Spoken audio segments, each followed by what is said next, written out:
Papasakosiu apie įdomų kompleksišką bendorių projektą.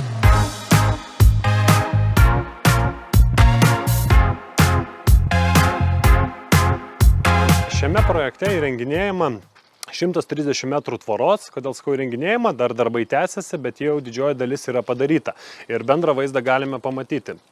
Tai pradėkim galbūt nuo vienos kraštinės. Dėl ko minėjau pradžioje, kad yra kompleksinis projektas, todėl kad šią tvorą tveriam šį sklypą ir su segmentu, ir su rombo tvora, yra ir atraminė senutė, ir pamatinis bortelis. Kaip šiuo atveju segmentas yra ant pamatinio bortelio. Ką mes stengiamės išlaikyti montuojant segmentą, vėlgi taip pat kaip būtent rombą esu pasakojęs į vieną liniją, taip pat ir segmentą laiptuojame maksimaliai, kuo tiksliau vienodais laiptais. Kaip šiuo atveju, kas 12 cm, lygiai taip pat kaip ir rombo tvora. Perkritimo aukštis yra tas pats, kas irgi, manau, iš principo yra tikrai gražu. Dar galbūt, kuo susidūrėme iš retesnių dalykų, įrenginėjame vieną aukštą stulpą skirtą kamerai, namų apsaugai. Tai čia tokia galbūt irgi iš retesnių dalykų, ką esame darę.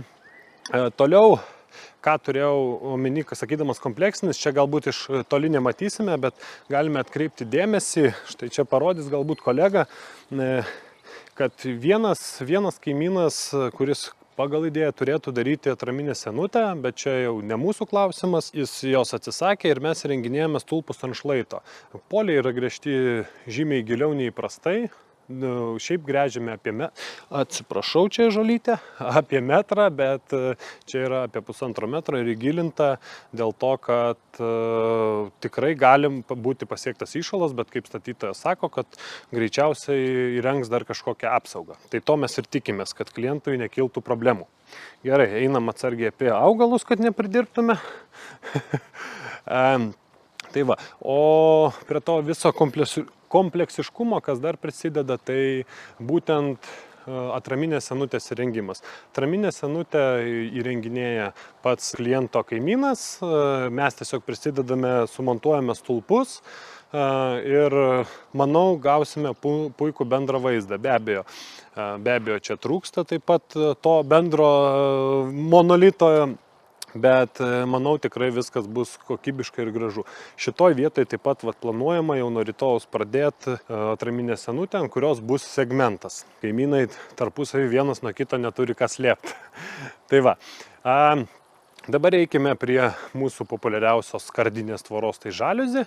Šios tvoros aukštis yra 1,90 m, nes klientui rekomendavau, iš ilgio galbūt matysis, kad yra laiptuoti borteliai. Mes laiptavome borteliais, kad tvoros viršus būtų vienoje tiesėje, o tik tai jau čia šalia namuko, kur yra nuošalesnė vieta, pradėjom laiptuoti. Tiesiog klientui parekomendavau tokį pasiūlymą, kad galima jo padaryti, nes mums stulpai aukštis leido ir todėl čia šiek tiek prasikėlė.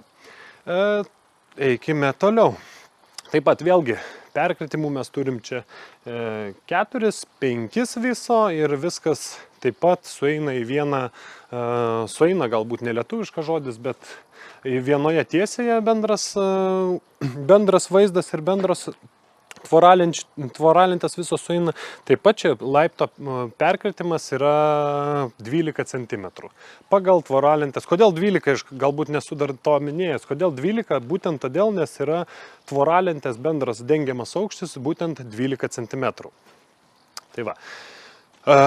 Vėlgi, vienas iš dažnai pasitaikančių dalykų dabar žmonių įrenginėjimuose, gerbuvėse, sklypuose, tai štai tokio gražaus vyčio įrengimas.